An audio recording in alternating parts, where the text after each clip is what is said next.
Jay Onrait, the host of Sports Center with Jay Onrait. Jay, TSN Canada, the voice of Canada. How you feeling today?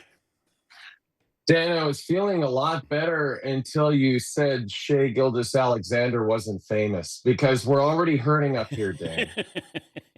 We're already hurting up here, my friend. And that's our baby boy. We're so proud of him. He's our boy. We love him so much. He's smoother than the gravy we put on our poutine. So you got to watch out for Shea. And I did appreciate you talking about Alex Trebek, though. Another great Canadian. That was a wonderful segment you just had. The level of trepidation you had prior to Sunday's game was what? Almost zero. I feel like the narrative about these two teams is that they've been very close competitively, Dan, since Mike Modano moved to Saskatchewan in the late 80s and became a Prince Albert Raiders legend. These two programs have been neck and neck for basically decades. Canada won in overtime in 2010. You and I were there in 2014. Canada beating Sweden. These hockey nations are all great, and the USA has been great for decades. It was no surprise to me whatsoever that they won.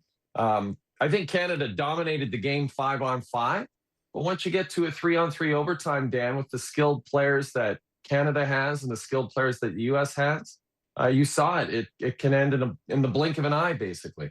Is the United States now the home of hockey? I don't know about that, but I'll say this. Your women's team is the most dominant force on the planet right now in terms of international hockey. They have beaten the Canadian women, their only real rival, 7 or 8 times in a row, including the gold medal game, which was the only close game of those 7 or 8 games I mentioned. They have been absolutely dominating the Canadians. So shout out to your women's team. They are the current force in international hockey right now. How would you sum up the overall feeling of Canada yesterday? Well, here's what I would say, Dan. We were given permission by our federal government to open our bars 2 hours before puck drop at 8 a.m. Eastern time. Anytime Canadians can wake up on a Sunday morning and legally drink at bars, it's going to be hard to make them too depressed at the end of a really good hockey game. I think the majority of the country was pretty drunk by the time 10:30 a.m. Eastern time rolled around. But I think overall, probably a little sadness, Dan. I think, Sidney Crosby didn't even play in the game. And in a lot of ways, it was seen as his last hurrah. You could, one of my colleagues said it best, Sidney Crosby sort of is the face of winning in the National Hockey League over the last couple of decades. And now that's probably Matthew Tkachuk. He's won 2 Stanley Cups and a gold medal in the last 200 or so days. So, not 200 or so days. Dan, it's early in the morning. I'm getting my days mixed up. But 2 years, 2.5 years. That's right. There we go. So, yeah, I think if from an American perspective, this is great for the game. And I don't know if it's going to grow the game anymore, Dan. I think the game is kind of what it is. It's a niche sport in the United States. You and I both know that. You're not talking about hockey. You're not talking about the trade deadline in 2 weeks. I don't think you're having a trade deadline show.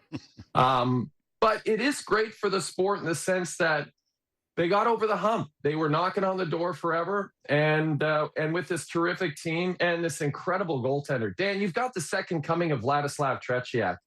There, the goalie you beat in the Miracle on Ice. Connor Hellebuyck is otherworldly. 3 Vezinas, a Hart Trophy. Goalies don't win most valuable players in the National Hockey League too often, and that's what Connor Hellebuyck did last year. And on Sunday morning, he won them that game. He was that good. Canada got goalied, as they say in hockey. Canada's goalied other countries. This time, Canada got goalied. Who came up with goalies standing on their heads? That term? Yeah. That phrase? Yeah. Yeah, I don't know, Dan. That's a good question. Foster Hewitt, Bob Cole, Jack Buck? I don't know. It's a great question. Maybe It's a great question. Garrison Keeler, somebody. Yeah. Gary Thorne? I don't know. We'll have to go to the tape. But I heard that, and it's usually novices like me will be, he's standing on his head. Like you want to impress the hockey person that you somehow know what you're talking about. It's like goalies in general are the catchers of hockey, right? Catchers, they're always a little quirky. Yeah. They eventually become either broadcasters or managers, right? They always they seem to see the game differently than other baseball players. Goalies are exactly the same in hockey. They become our broadcasters and a lot of times our coaches. They're by far the quirkiest, strangest dudes on the team. And Connor Hellebuyck is just the most amazing thing about a lot of your American players is they're stars on Canadian teams. Brady Tkachuk is the captain of the team that is in the capital of Canada.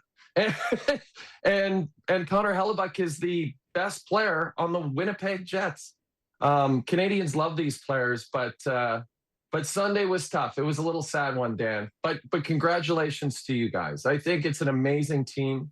And I think it was a great game and great for the Olympics. Great to have the players back at the Olympics.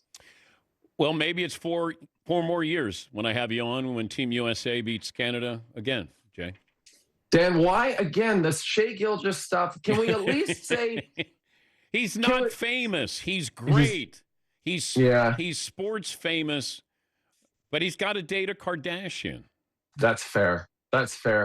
Well, we'll see if we'll see what we can do. He seems very happy. Again, he's just so Canadian. He's so chill. But we acknowledge, we acknowledge, some of your other players. Jamal Murray, right? Oh, man, what Steve Nash. We got a good team come to the LA Olympics, Dan. We could do it. We could do it. What if we upset you guys in basketball at the LA Olympics? Think about that. I will have you back on. Love it. I can't wait. I will have you back on.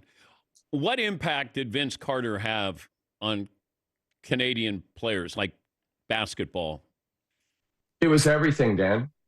It was as much as Steve Nash was obviously massively influential up here as a Canadian-born player who won 2 MVPs. Vince was more influential for Shea's generation. Absolutely. I mean, influential not just for Canadians, but for Americans too, and just the way he played. But he did something for Toronto, and he did something for the Raptors. He put them on the map. T-Mac was here too, but he was in and out.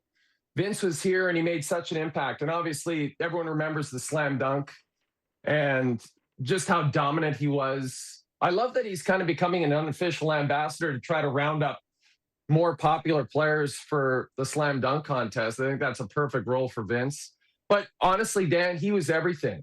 Vince was up here. And I love that he continues to say great things about the city and the country. So shout out to Vince Carter. Not an official Canadian, but absolutely an honorary one.